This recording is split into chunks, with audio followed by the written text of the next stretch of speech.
Good morning students. आज हम लोग पढ़ेंगे नेचुरल इन्वायरमेंट के बारे में। इससे पहले सबके सब अपनी अटेंडेंस देंगे। जितने भी बच्चे हैं यहाँ पर, रोहित, प्रियंका, राहुल, कृष्णा, उमर, जितने भी बच्चे हैं वो अपने अपनी अटेंडेंस देंगे।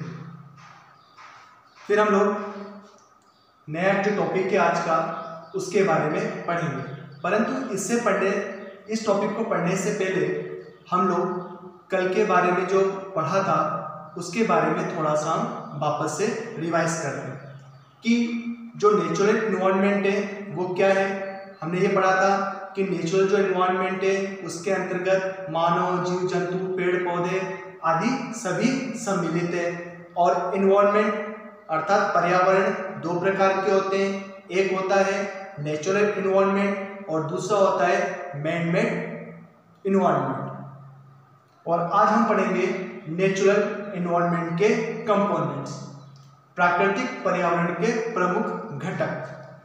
तो नेचुरल इन्वायरमेंट के दो घटक होते हैं। पहला है बायोटिक और दूसरा है एबायोटिक। बायोटिक का मतलब होता है जैविक और अबायोटिक का मतलब होता है अजैविक। Biotic, the biotic components comprise living beings like microorganisms, plants and animals including man। इसका मतलब यह है कि जैविक घटकों में मनुष्य सहित सूक्ष्म जीव, पेड़ पौधे और जानवर जैसे जीवित प्राणी शामिल हैं। या हम आसान भाषाओं में ये भी कह सकते हैं कि इसके अंतर्गत वे जीव शामिल होते हैं या वे चीजें शामिल होती है जिनके अंदर जीवन अंश पाया जाता है। दूसरा है एबायोटिक अर्थात अजैविक। The abiotic components comprise the non-living things in the environment। इसका मतलब यह है कि अजैविक घटकों में गैर जीवित चीजों को शामिल किया जाता है। या हम ये भी कह सकते हैं इसके अंतर्गत वे चीजें शामिल है जिसमें किसी प्रकार का कोई जीवन अंश नहीं पाया जाता है।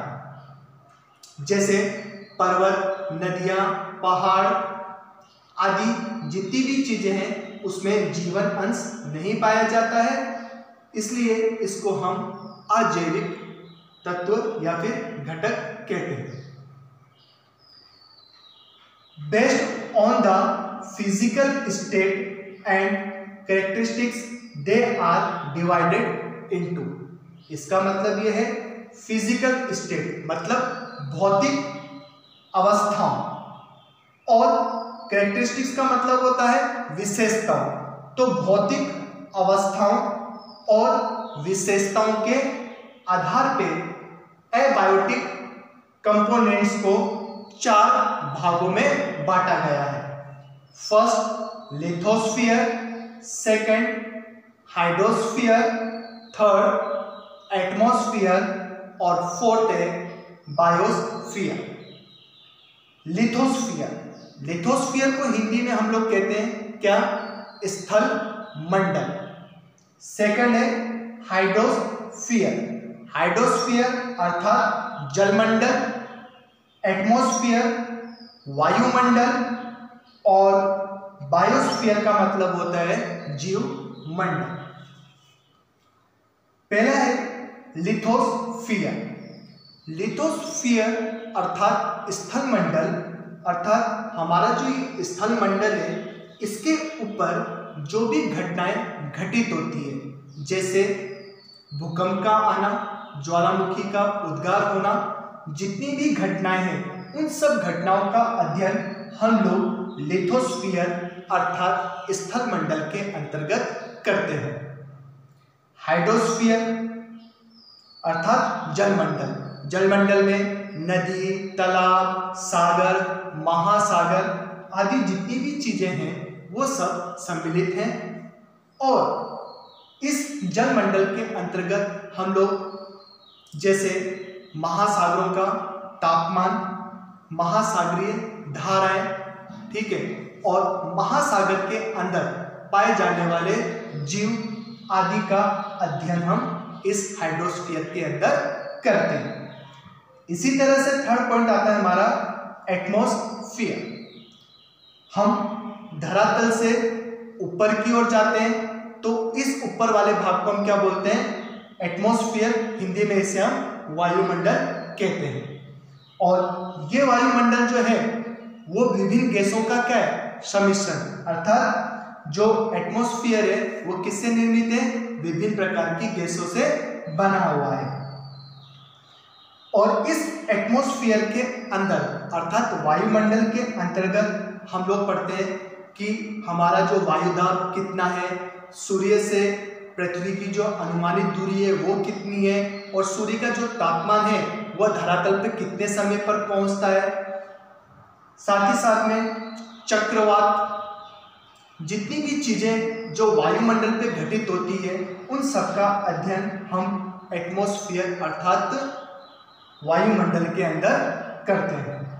बायोस्फीयर, बायोस्फीयर का मतलब होता है जीवमंडल, अर्थात जीवों के बारे में इसके अंतर्गत अध्ययन किया जाता है। जीवमंडल में, जीवमंडल में अर्थात जीवों का अध्ययन, मानव सहित जितने भी जीव जंतु हैं उन सब का अध्ययन इस बायोस्फीयर के अंतर्गत करते हैं। और साथ ही साथ में यह अध्ययन किया जाता है कि मानव और प्राकृतिक पर्यावरण का आपस में जो संबंध है वो किस प्रकार का है।